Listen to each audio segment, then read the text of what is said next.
we will have our first keynote address. Bururi wa Kenya uthiete na mbere na gutacokia makinya matiganite sekta-ini ya githomo muoroto-ini wa kunora arutwo na kumahe ugi uria ukumahe mieke ya mawira thiini na nja wa bururi kuria ministry ya githomo ikoretwo ikiriire na kunyitirira mathomo ma kothi cia moko.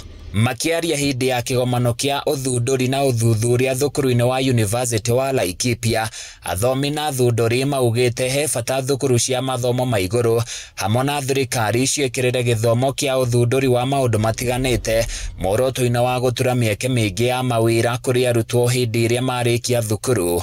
People are now using what we call artificial intelligence, the issues of climate change, global economies. You know, people are now targeting trillions of shillings in terms of GDP. Are we there?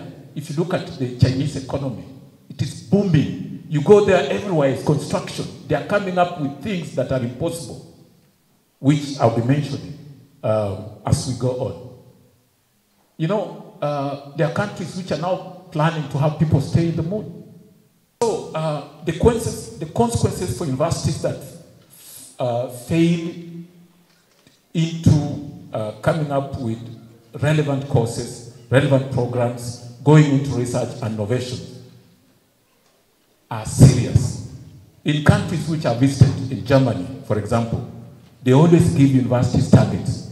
And if those universities are unable to meet those targets, Beo njithi mahinyiriirio kuhuthira uthunduri unenda-ini cia ukinyaniria gwikuria na kwimathira uboco na uthuthuria kihonia kia moritu maria magomeire sekta ngurani ithenya-ini ria kunyitanira hari guthoga thayu na urumu wa bururi. Resilience is timely and inspiring. It invites us not only to acknowledge the complex challenges facing our world, from climate volatility and global health threats to socio-economic disruptions and technological displacement, but to collectively seek sustainable, inclusive, and resilient solutions. Ihinda-ini o riu athomi aya mahinyiriirie thukuru cia mathomo ma iguru gwikirira na guthomithia arutwo kothi iria ikumateithia kugerera uthunduri wa kiriu nigetha kumahe mieke miega ya kwiyandika kana kwandikwo nginyagia nja wa bururi. Live in a philosophy of a house, a door, a lock, and a key.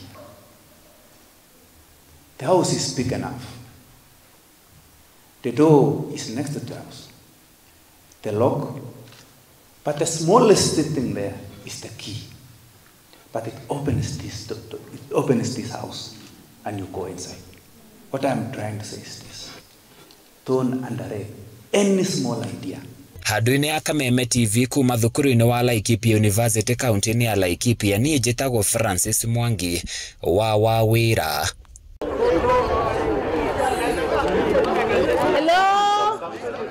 Hello.